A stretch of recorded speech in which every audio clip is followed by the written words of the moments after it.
There's data coming out pertaining to the coronavirus right now that demonstrates how 90% of the people that have been hospitalized with the virus had a comorbidity, an underlying condition, something already wrong with them that made them more likely to get sick. So of those two most common comorbidities, number one was hypertension, so high blood pressure, and the second was obesity. And the reason for this is the way that coronavirus affects the human body. It magnifies the effect of glycosylation, which is basically a byproduct of diabetes. So when you are blood sugar imbalanced, when you're insulin resistant, when you're not eating well, when you're inflamed, when you're hypertensive and your blood pressure is high, what it means is there's already a lot of inflammation in your blood. One of the enzymes, ACE2, is used to break down some of those inflammatory compounds, angiotensin 2, and turn it into a less inflammatory or an inhibitory, an anti-inflammatory compound. So the point is, you have an enzyme that reduces inflammation in your body. If you're high blood sugar, eating a lot of sugar, not exercising, and if you're obese, that enzyme activity is diminished. Coronavirus also attaches to this ACE2 enzyme and shuts it down. So it is doubling the effect of being obese, of being hypertensive, of being diabetic. So basically, if somebody who does not have blood sugar issues gets this virus, it's easier for them to kill it because they're already at normal levels of ACE2, and then their ACE2 levels are going to drop, but the body can survive that. Where somebody who's obese, somebody who's diabetic, somebody who is borderline hypertensive, where you're being monitored, if you're the type of person whose blood sugar is borderline, you already have inhibited or glycosylated ACE2 enzyme. It's already low. Then coronavirus comes in, breaks it down, and makes it even lower. So you're at double the risk. And that's what the research is showing right now. One of the best ways to understand whether or not you're at high risk is looking at your hemoglobin A1C. A1C, very similar to ACE2, gets glycosylated. It gets wrapped in a protein. It gets wrapped in sugar, and it gets inhibited. So if you have a high A1C, that means you have a high sugar in the blood. That means you are also wrapping other proteins, not just hemoglobin, but other proteins in your body in sugar, rendering them useless. The case in point of this is the more inflamed you are, the more sugar you eat, the more you are going to wrap your proteins in sugar and render them useless in your body. So the solution is, if you want to protect yourself against coronavirus, if you want to protect yourself against any virus, if you want to protect yourself against cancer, if you want to protect yourself against diabetes-related complications like strokes, like memory issues and Alzheimer's, then you need to figure out a way to consistently live well and maintain low blood sugar levels. The challenge we've all been presented with here is you've been locked down for 3 months, a lot of you. You haven't had access to the gym. You've had your diet and lifestyle changed. If you have kids at home, the kids are with you all the time, stress levels are high. I want you guys to leave this with a sustainable way of staying fit, staying lean. You know, the joke is lose the quarantine 15, but really a lot of you didn't gain 15 pounds. A few of you probably gained more than 15, and some of you lost weight and got better, like you just showed me in the poll here. But the point is, if this isn't sustainable, it's worthless. It's got to be something that you can adapt into your daily life and continue on, and not yo-yo diet and not yo-yo exercise and not continue to go up and down. So the whole point of today is let's make this sustainable. What I'm going to show you today is how to burn fat, how to eat meals that are easy to plan, easy to consume, easy to clean up after, and they also help your body get all the nutrients you need to stay thin, to stay fit, to keep blood sugar low, to keep inflammation down. So the point of this conversation is, how do you sustainably stay healthy? So when we talk about burning fat is something that if you want to lose weight, you have to teach your body how to burn fat. there's a very basic principle. If you want to burn fat, you've got to have your legs up, your arms out, and then you lay over a fire just like this. And depending on how much fat you have is how long you lay over the fire for. So obviously, I'm joking. Don't try this at home. But if you truly want to burn fat, you have to train your body how to use the sugar that you're bringing in quickly and efficiently, and more importantly, burn through it to get to the fat stores you already have saved up. So those of you that have been on lockdown and haven't been working out or eating as well as you normally would, you gained excess weight because there was an excess amount of energy, there was an excess amount of sugar in your diet. Your body is smart. It doesn't waste that energy. Instead, it turns it into fat and stores it for future use. So if you want to burn fat, if you want to get back in shape, if you want to be able to take your shirt off this summer at the pool, you have to stop bringing in sugar so your body will go in, take the fat that you stored up over the last few months and start burning that as your energy. And the number one most effective way that I do this on a daily basis, my wife and I do this, is intermittent fasting. And intermittent fasting is a technique that is as old as humankind. We didn't always eat 3 meals a day. We didn't always have readily accessible food. So you would have to fast if there was no food available. So our genetics, our body, our physiology is set up that we are able to go between meals and not eat constantly. And we save nutrients, we save energy, and we have these rainy day funds where if we don't eat, we can survive. The problem with modern day America, the problem with being on lockdown is you are eating all the time. You're never giving your body a break. You're never having to go into that rainy day fund and burn the stored fat, use the stored nutrients, and clean out the closet. So intermittent fasting is a way where you can take a break in between your meals, let your body break the food down, catch up with the work it needs to get done. You're also going to burn stored fat instead of burning what you just ate. And it allows your body to rest and heal in between meals. Eating is viewed in the United States as a luxury, as entertainment, as something fun, as a flavor journey. But eating is really work for the human body. So if you're eating constantly, you're never giving your body a break to digest, to rest, to assimilate the foods that you just consumed, and then eliminate the waste properly. So with intermittent fasting, you're going to eat the normal amount of food that you normally eat in a given day, at least in this way that I'm teaching it. There are many ways to do intermittent fasting, but the way I'm teaching you is the most easy to implement and extremely effective for burning fat. So you're going to eat your normal amount of food. You are not calorie restricting. You are not skipping meals or you're not avoiding food all in general. You're eating your normal amount. However, you're changing the timing of your meals. So some of you are waking up 6 a.m., 4 a.m., 7 a.m., 8 a.m., and you're eating right away when you wake up. Then you're eating in your car ride to work or your commute to work, or you're working from home. So you have snacks laid out in front of you and you're eating the whole time you're working. What you're going to do now is you're going to wake up and you are not going to eat anything until your first meal, which will be at around 11 a.m., noon, 1 p.m., depending on your schedule. Your breakfast, which is literally written out, break fast, is going to happen later in the day. So it's not going to be the first thing you do is wake up, shower, and then eat. It's going to be wake up, shower, and drink water. But eat your breakfast, your break fast later in the day. So I personally eat my breakfast usually on most days around noon to 1 p.m. You're going to eat your dinner a little bit earlier than you normally would. So you're going to bring your breakfast down and bring your dinner up to jam the meals together in a closer window, a closer eating window. So my window is usually 8 hours. I sometimes go less to 7. I sometimes go less to 6. Meaning if I eat my break fast, my breakfast at noon, my last meal of the day, I should be done eating that at 7 p.m., 8 p.m. at the latest. In between there, you're allowed to eat.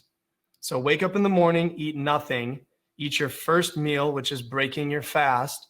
Then you can continue to eat during the eating time until you're done with your last meal. And that's when you end the eating process and begin your fast. So eat your dinner earlier in the day is one of the other tricks. So I'm going to lay this out in an example for you. So you wake up, You can drink water. You can add lemon juice to the water. Technically not a perfect fast, but still not enough calories to ruin anything that we're trying to accomplish. Green tea is good, unsweetened.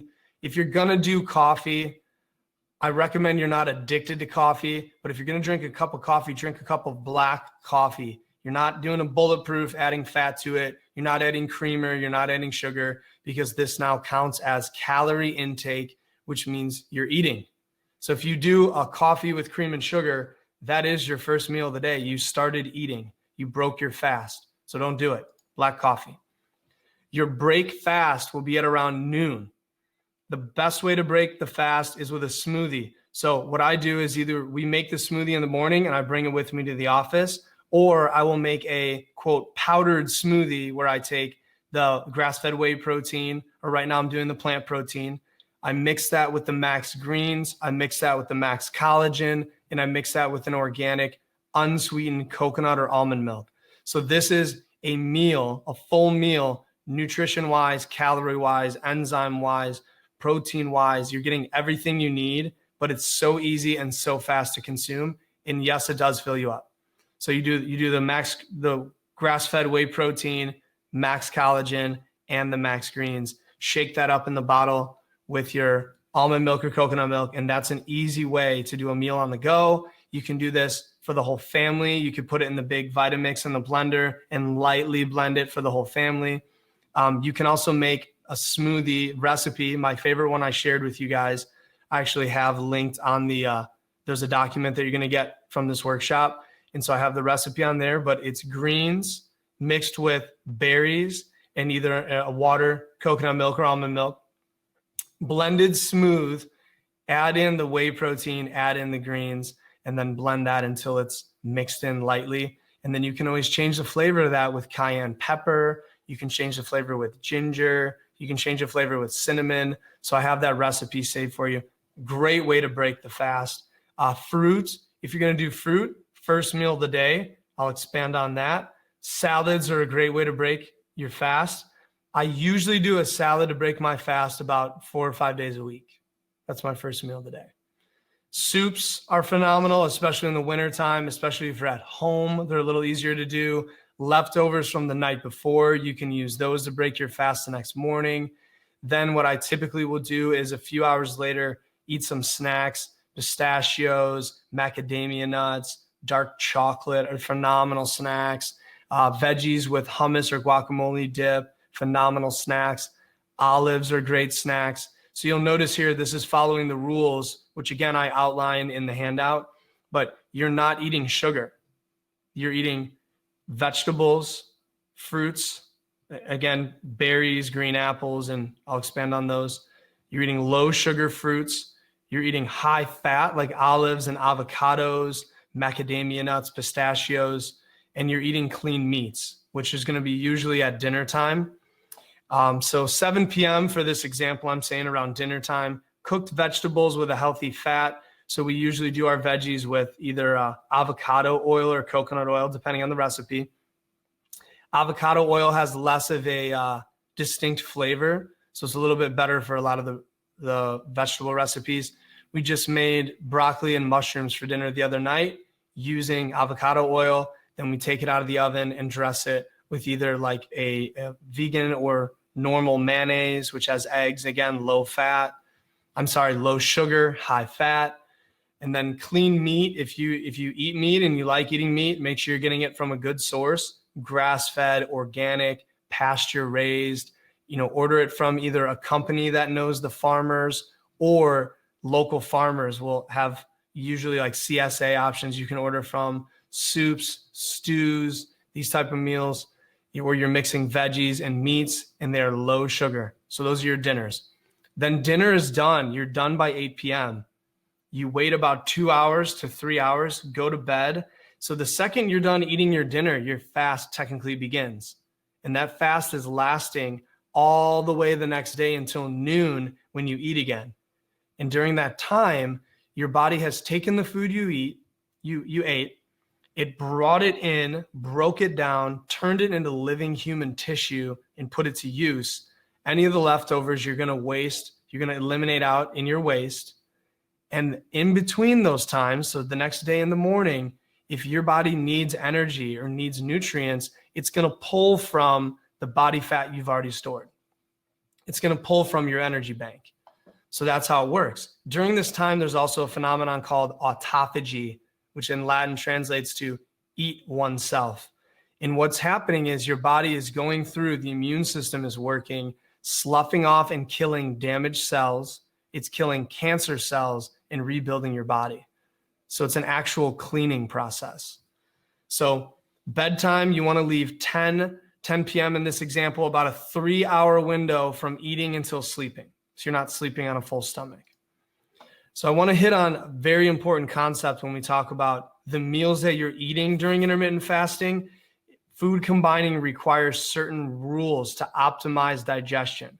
So to optimize digestion, during the day, you're going to drink pure water. You're not drinking tap water. You're not drinking pop. You're not drinking garbage drinks and zero, Coke Zeros and all these garbage drinks. Pure water, or if you want to make organic green tea, or like I said, a coffee in your pure water, these are acceptable things to do. You are not going to drink water with your meals because your body uses the gastric juices to break down the foods you're eating. So if you dilute that with water, you're going to delay digestion, create gassiness, create irritation, and create poor digestion results. So do not drink during that. I have a quick question on here. It says, is this safe for diabetics? This is absolutely safe. The problem is it's going to change your blood sugar. So if you're on prescriptions, it's going to change your prescription. That's assuming you're a type 2 diabetic. If you're a type 1 diabetic, this is going to be completely different because your pancreas is injured. So if you're type 2, yes, it's safe, but it's going to change your blood sugar. So you need to be aware during the day. You might be over medicating, you might be under medicating until you fix the blood sugar issues. So eventually, intermittent fasting is a technique you can use to fix your cells and your insulin sensitivity over time, so you can eventually reverse the diabetic process, the type 2 diabetic process. So this is phenomenal. Coffee during intermittent fasting, just keep it black would be my advice. Keep it black, or if you're going to do like a bulletproof or a high-fat coffee, add fat into it, but do it during your during your meal times. Do it during your eating times. Drink only pure water and don't drink during your meals. If you're going to eat fruit, it has to be done at the beginning to break your fast. Fruit is a phenomenal way to break your fast. It has water, it has fiber, it has tons of nutrients in it. It's hydrating. So the best way to do fruit as your first meal of the day is a mono meal. And some of you have heard me talk about this before. A mono meal is a fruit-only, single fruit meal that you're using first thing in the morning to begin the eating process. My number one favorite mono meal, watermelon. You can eat it until you're satiated. You don't want to eat until you're busting full, but eat until you're satiated. And that is a great way to break your fast. You can do it with oranges. You could do it with grapes. You could do it with cherries. These fruits are coming into season, plums and peaches. It's okay to eat fats and proteins together. So if you're going to eat a mono meal of watermelon, you do not eat anything else for a few hours after that. That was your one meal, mono meal. Then your next meal, you can eat your smoothie, you can do your salad, you can do your leftovers, a soup, a stew, whatever you want. So fat and proteins together, like eating a chicken breast with some avocado, is a good combination of foods for digestion. That's a normal food combination. Eating lettuce, greens, and fruits together is acceptable. I know a lot of you don't do this, but if you're going to eat a mono meal of watermelon, you can't eat a meal of watermelon and a meal of pistachios and add pistachios into that meal. So if you're eating watermelon, do not eat anything else unless you want to add lettuce to it. But if you're eating a high sugar fruit, which you shouldn't be doing if you're diabetic, and you really shouldn't be doing if you're trying to lose weight, you should be mono mealing blueberries, blackberries, raspberries, low sugar fruits. You can mono meal green apples for breakfast to break your fast. That's phenomenal. But don't do green apples and walnuts. Do them separate. separate them by an hour. And that's a huge principle of food combining. When you combine the foods the wrong way, it inhibits and slows down digestion. This is where weight gain, this is where gassiness, irritation, burping, all that comes from. It means you're not breaking your foods down properly. So follow these rules. Never mix sugar and fat together. So the number one example of this is ice cream. Ice cream is a terrible food combination. It's high fat and high sugar. In nature, you never find a food that has both lots of sugar and lots of fat. So the best example would be you have avocados. Avocados are high fat. Olives are high fat. These foods have almost no sugar in them, and they're moderate to low protein. Where if you look over on the other end, a watermelon is very high sugar with almost no fat, almost no protein, low levels. A banana, high sugar, low fat, low protein. So you will never find in nature high fat and high sugar. This is a way to damage, like I said earlier, and advanced glycation end products, glycosylation. We do not want to see glycosylated proteins all over the body. Glycosylation, like I said at the beginning of this, wraps your proteins in sugar and shuts them down. So do not mix sugar, fats, and sugar and proteins, okay? Yes, so question, do you drink anything with your meals? No, ideally nothing at all. And if you're eating a drier meal that might cause you to feel thirsty, you can sip some water. But again, if you're dehydrated during your meal, it means you're not getting enough plants in the meal that are hydrating, or you're not chewing enough to create salivary enzymes to release and break the food down. But you don't want to drink 16 ounces of water during your meal. And then celery juice is instead of coffee. Absolutely. That's not enough nutrients to count breaking the fast. You could do a green juice in the morning too, if you're wanting something to drink. A low sugar. So for breakfast, this is a good breakfast option. This is more something we would do on the weekends when we're at home to eat, as opposed to being on the run. And this is a pretty simple recipe. It's pasture-raised eggs cooked in avocado oil on the stove, and then a half an avocado. And so what you do, you can see in the picture here, you can even do like a little side salad with it, lay some lettuce out with some tomatoes. I like doing paprika on top of my eggs, cook them how you like. This is a high fat, clean protein meal that is a phenomenal way to break the fast. But make sure, like I touched on, you're chewing really well when you eat your foods. When you chew your food up, the point of your teeth is to literally create your food into a smoothie. And then when you go to swallow it, your stomach has a little bit of work to do to break down the rest of the foods. Your small intestines have a little bit of work to do, but most of the hard, heavy lifting is already done by chewing. Another great meal option that has been a staple is the salad. I eat a salad almost every day. It's the number one way to get nutrients in. It's easy to bring somewhere. It tastes amazing. It's easy to change the recipe up. So this is a really high protein salad, and it's using spinach as the base, but you're going to do 4 overflowing cups of greens. I prefer either spinach or a spring mix. Hemp seeds, which are a phenomenal omega-3 source and protein source. You can also add them into your smoothies, a little hint there. Sauerkraut, and you can drain it. If you're going to put kraut on your salad, I recommend that you drain it, and you want to get raw kraut without vinegar. You want a water-based one. Turmeric on top of that. Favorite nuts for me on salads would be walnuts or pistachios.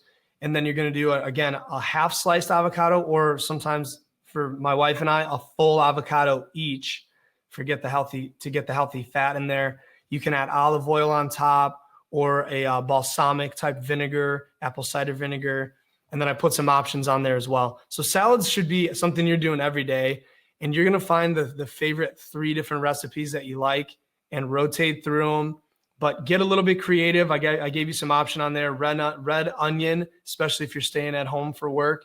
Black olives are great. Green olives. You can get kelp granules or seaweed, dried seaweed you can put on there as a great flavor changer. Sunflower sprouts. I find these sprout mixes at Whole Foods. Microgreens. There's a company local here that is apparently growing them, and they're phenomenal. So a half cup of these microgreens, because they're in the growing phase, the sprouting phase of broccoli, is equal to a full head of broccoli. So microgreens and sprouts are a great way to add protein, enzymes, and nutrients to your salads without adding a lot of volume. That's a good tip on salads too. Red wine or white wine vinegar. Yeah, red wine I prefer. Just my preference. White wine vinegar is fine as well. I try to keep vinegars to a low, just because they can be a little bit irritating. So again, it's not like you're dumping vinegar all over. You just kind of splash some for flavor. Absolutely. And then carbonated water is a great question. There's a few brands out there. They don't necessarily explain if they're filtering their water or not. So my number one hang up with drinking carbonated water or sparkling water is I either want to get one that is a spring water, like a San Pellegrino or a Perrier, either one of those, or I want to get one that's filtered. Like we buy the one, it's called Waterloo, and they're bragging on their box and in their process that they filter the water and then they're carbonating it. So just make sure it's clean water. Great dinner option, salmon. This is a grilled salmon option. So this is phenomenal for the summertime, but you're getting your salmon steaks. Make sure they are wild caught, not farm raised Atlantic, not fresh Atlantic farm raised, but wild caught salmon. And you're going to dress it with olive oil and lemon pepper. And you can use that. You're also going to use zucchini, red pepper, yellow pepper, cauliflower, broccoli. And you're going to create this nice little bed of vegetables underneath it. Grill the vegetables. You can either do the vegetables on the pan or grill them outside in one of the little grill. They make the little grill plates for your grill so you don't lose the vegetables through the grate. And then the salmon, you're going to do about 10 minutes on each side. And then you can season that as well. I like doing paprika on those while they're grilling, and you end up with a phenomenal dinner. Cook it to about 165 internal temperature, nice and flaky. And that's a great dinner staple. And then what we do with that is that salmon, if we cook 4 of them and there's only 2 of us eating it, guess what we're putting on our salads the next day? Grilled salmon. So that's a great one there. Now, the other thing I want to talk about is with meals and intermittent fasting. You wake up in the morning, you drink your drinks, calorie-free drinks, or celery juice or green juice like we talked about. You do your one big meal, some snacking, and then another big meal, and then you're done eating in that 8-hour window. The best time to work out is in the fasted state in the morning.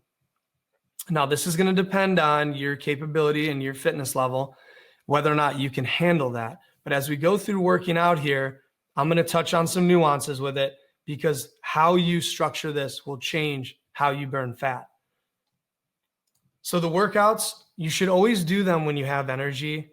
They should never be done when you're exhausted. You should never be forcing yourself through a workout exhausted and feeling terrible. You are draining your energy in your body and you are setting the stage for yourself to get sick if you're doing that. So workouts should be done when you are well rested. They should be done in the fasted state if you're capable. How do you know you're capable? You're probably not having blood sugar issues. You've probably done a fasted workout before and felt fine during it. If you do any kind of strenuous exercise and you feel like you're going to pass out, you shouldn't be doing fasted workouts yet. But the way to know you can do one is by intermittent fasting for a little bit, getting used to it, and then trying a moderate intensity workout and see how your body does. And if you need to stop, then you stop and you bail on the workout. And then you know you need to eat a little bit first, or you need to change your workout time to later in the day. So if you're not fasted, wait at least 2 hours after a meal before you work out. You should never, ever work out on a full stomach. You should never, ever work out on a full stomach. It's a great way to get sick. And it's a great way, it takes away most of your energy away from you while you're working out. So you're going to have a terrible workout, a bad recovery, and the results are not what you want. And then what I like to do is I work out in a fasted state, empty stomach. I didn't eat anything. I just drank some water in the morning. I do the workout, and then I fast for an hour after the workout. And this allows the hormones which you release during the workout to get to work in your body and change your muscles, change your ligaments, change your heart. So the whole beauty of a workout is it's a signal to your body, telling your body to grow and get stronger. And if you immediately stop your workout and then go right into a meal, it changes your hormones back. It raises your stress hormones like insulin, and you're ruining the benefits of the workout. One of the things when I talk about high intensity interval training here in a second is that it raises your HGH, human growth hormone. This is the hormone that is called the fountain of youth. So after a workout, HGH is high. And this is what Olympic athletes would get in trouble for, 30, 40 years ago for injecting and using, and then they outlawed it because it makes people strong, lean, young, and healthy. You can stimulate the growth of that hormone in your body by working out and not eating for an hour afterwards. If you eat right after your workout, you're going to lose that HGH. It goes down when insulin goes up. So that's a huge tip right there for burning fat. The afterburn effect of these workouts can last 36 hours, meaning you work out for 12 minutes and your body's burning fat at a higher rate because of these hormones for the next day and a half. Incredible. So the workouts need to be done at 80 to 90% of your maximum output, which means you are struggling, you're breathing hard, and you are working. If you're able to have a phone conversation during the workout, you're doing it wrong. And allow 1 to 2 days minimum for a recovery. It depends on who you are. Some of you might be able to string these together and do them every other day. Some of you haven't worked out in a while, 3 months, maybe 3 years. You're going to get really sore. Sore is good. But then when your body heals the soreness, it's time to start again. And moderate to minor soreness is okay. That means you're pretty much recovered. And as long as you're warming up and then doing the workout properly, you can go ahead and work out. So you shouldn't wait a week in between each workout, but at least a day or two to recover. The whole point is the recovery is where you grow. So high intensity interval training, HIIT training, I recommend that you do this 2 to 3 days a week. 2 to 3 days a week minimum, up to about 5 days a week, depending on your fitness level. If you're not doing anything right now, start with 2 to 3 days. So do like a Monday, Wednesday, Friday, or you could do a Monday, Thursday. And then what you're going to do is you're going to intersperse some low intensity workouts in between there. Okay. So high intensity interval training is done in 5 to 20 minute intervals, 5 to 20 minute duration. That's it. Meaning your entire workout is only 5 to 20 minutes long. That's it. Max T3 is our max living version of this, which we've created. And so the structure for that is unique. It's more of a Tabata style workout. The ones that I have pre-written for you that you're going to get the download for from this are 12 minutes long. There's 6 exercises each, and you do 3 rounds for each exercise of 20 seconds on, 20 seconds off. So you work for 20 seconds, rest for 20 seconds. Do that 3 times for each exercise. I have a PDF that you'll get the link to on this, and you guys can download that right away. I wrote 2 workouts. One is type 1 and then type 2. They're meant to just be alternated. So they're full body. 3 of the workouts work the upper body, 3 work the core, and 3 work the lower body. So they're diverse and they're meant to be alternated.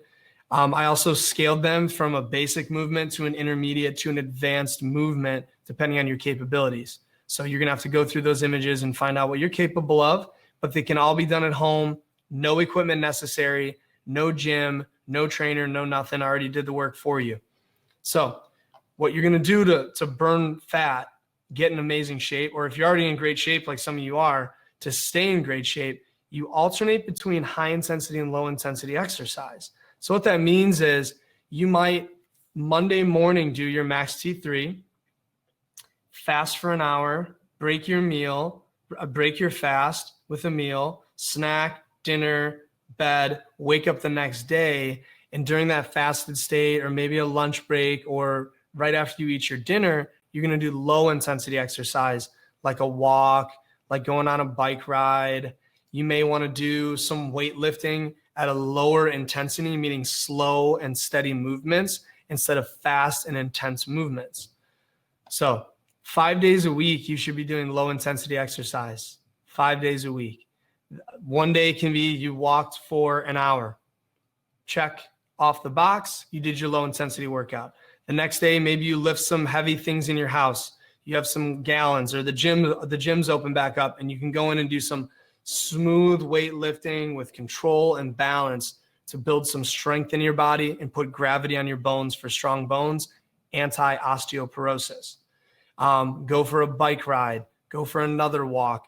So you might, depending on your fitness level, I'll combine these in one day. I'll do a HIIT training in the morning and then go for a walk later in the evening. Or I'll do a HIIT training and go on a bike ride. Or you can do a HIIT training for cardiovascular and strength. Strength you do later in the day using the weights. Low intensity. But you should be moving every day. And then 2 to 3 days minimum high intensity, 5 days minimum low intensity. And the whole time you're moving, your body is pulling body fat from your stores, burning it and putting it to use. So that's how it works.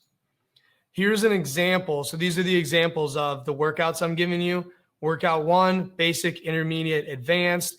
And all you do is, I'm going to send you the timer link. You go on TabaTatimer.com, set the timer up, 20 seconds of work, 20-second rest. You're going to do 6 Tabatas and 3 cycles. And that's going to show you exactly, it's going to walk you through the workout. Or you just use your stopwatch or your phone and you go on, off every 20 seconds, on, off every 20 seconds. So ideally, so if you want to lose 15 pounds in this month, here's what you do. You wake up in the morning and you fast.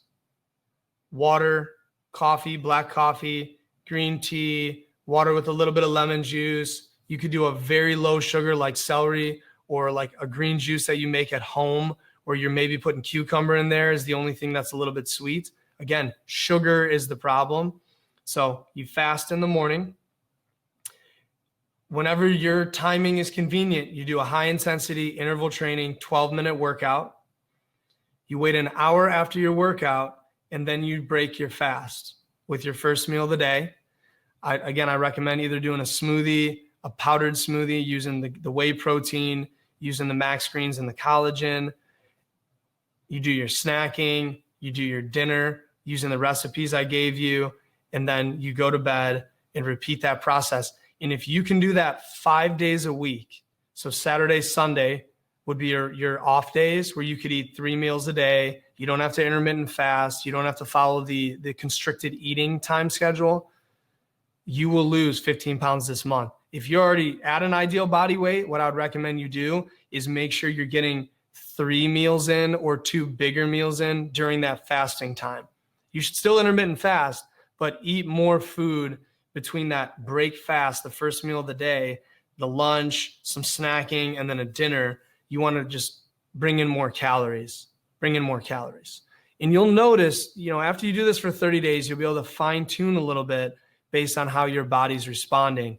You'll notice I have more energy on days when I only eat 2 meals than on days when I eat 3 meals. Some of you may want to carry this into the weekend. Some of you may want to do this for the rest of your life. My wife and I have been intermittent fasting off and on for probably the last 8 or 9 years. And it's one of my favorite things ever because it frees up personal time. It frees up time in the kitchen. It frees up time worrying about where your next meal is going to come from. It changes your cells over from a sugar addicted up and down roller coaster into a smooth fat burning system where if you don't eat for a day, you can make it through the day and not get ravenously hungry. So this is also going to get rid of your cravings. Breaking a piece of cinnamon bark into a coffee filter, consider breaking a fast as well. No, I wouldn't consider that breaking a fast. And I mean, we're not here to argue about the philosophical aspects of fasting and whether or not a pure water fast or a juice fast, or the main point is just to keep calorie consumption and food breakdown to a constricted window to make it easier on your body to manage it. It's the same as you going to work. You say, I'm working from 9 to 5 today. You block off those hours in your schedule. You're focused, and that's all you do from 9 to 5. Your body works in a similar way. Digestion takes 33% of your energy every day. It drains your battery 33%. So if you're doing it in a good way with food combining, if you're chewing your food well, you're not drinking water while you're eating, and the foods are constricted to that nice eating window, it frees up tons of energy and time for your body to heal and do all the other things that it has to do during the day. So when you start doing this, some of you guys, you're going to lose 5 pounds in a week, maybe even in a couple of days. That's inflammation dropping. And some of you, it'll be a little bit slower process. Some of you will change over your body composition. So you may weigh 140 pounds right now, but you want to stay at 140 pounds. You just want more muscle and less flab, less body fat. And this will accomplish that. Again, just follow the rules. After doing the workout, do not eat right away and do your best. You have to follow these rules on the advanced plan where your sugars are low, you're eating lots of greens, you're eating lots of plants, you're eating lots of clean meats and clean fats, and you are not touching breads and pastas and bagels and cookies and crackers. So the sheet I have for you guys, so I have 2 different sheets. One of them is the 30-day challenge that we did back in January. And this is my example of the perfect day. If you were to live the perfect healthy day, this is what it would look like. You have a morning routine, you have your intermittent fasting 8-hour food plan, and then an evening routine at night. So I'm going to give you the link to download this. And then I also have all the questions and things that could have even came up. I have right here on the healthy lifestyle. So this is exactly my supplement routine, the workout routine, sleep recommendations, the diet rules. So I have on here listed all the here's the drinks that are good. Here's the 80-20 rule, where 80% of your plate should be greens and veggies and only 20% should be meat. Again, meal examples for breakfast, lunch, snacks, and dinner. I have all the supplements that I recommend on a daily basis. Vitamin D3 with probiotics. We know D3 is one of the #1 deficiencies in the United States. We know that it causes problems with cancer. We know that it causes problems with viral infections. So if you're not taking D3, start doing D3 once a day, 5,000 IUs. Omega-3s, EPA and DHA are the 2 most common low deficiencies as well in human beings. These are healthy fats that your body uses to make cells. So I take those every day. A men's or women's multi, depending on your gender. Those are gender specific to help support cardiovascular and hormones. And that is your general sufficiency plan. It's going to give you all the fat soluble A, D, E, and K. It's going to give you your minerals. It's going to give you your B complex in the right forms, in the food forms, so your body can recognize and absorb them. The B complex, delayed release for energy, for detox. Magnesium glycinate. This is a easily absorbable magnesium. Magnesium is very deficient. Some of the signs of that is cramping and poor sleep, achy muscles. So I recommend doing magnesium every day. And then the whey protein and the greens are down there. Those are the smoothie ingredients. So I put those on there. And then at the bottom is my smoothie recipe. This is pretty much my go-to smoothie that I do. And we mix it up and change the flavors a little bit, but this is kind of the skeleton of the smoothie. Is again, a handful of greens. This is enough for 1 adult. If you're doing 2 adults or 2 adults and 2 kids, you would pretty much make like a 3-person smoothie. So 3 handfuls of greens, 3 handfuls of berries. I do them frozen. Then you fill the blender up with almond milk or coconut milk until it hits the level of the berries. Blend that until it's smooth. And then you're going to add in a scoop per person of the protein powder. Or if you're doing 2 kids, you could do 1/2 scoop for each kid. And then you're going to add a scoop of the max greens for each person drinking the smoothie as well. And then you can add cinnamon, ginger, you can add hemp hearts, you can add MCT oil. This is a high fat, low sugar smoothie, and it tastes great. So start adding that stuff in. Dairy products. So for dairy products, it's a mixed bag. We could almost do a whole nother webinar on dairy products, but #1, find out if you're sensitive to dairy or not. There's 2 ways to do it. Eliminate dairy from your diet, and if you feel incredible after eliminating it, you were sensitive. The other way to do it is what I just did and run a food sensitivity panel, an IgG, IgE panel, and it'll show whether or not your immune system is reacting to dairy products. If you are, you shouldn't be doing any dairy. If you know that you're not sensitive to dairy and have no issues, I recommend getting dairy products from outside of the US just because their protein structure in the milk is different. And they typically allow the cheeses and the yogurts to age more appropriately. So Manchego cheese from Spain, Gruyere cheese we'll get from Switzerland, or Parmigiano Reggiano. These are good cheeses. So if you're going to do dairy, I don't recommend that you drink milk. I mean, as an adult human, you have no requirement for milk. It's for babies, and you get your milk from mom. So find out if you're sensitive. Otherwise, dairy like grass-fed butter can be a great source of healthy fat. And if you can tolerate it, it can be very good for you. The only way that you get healthy is creating the right environment and creating it into habits.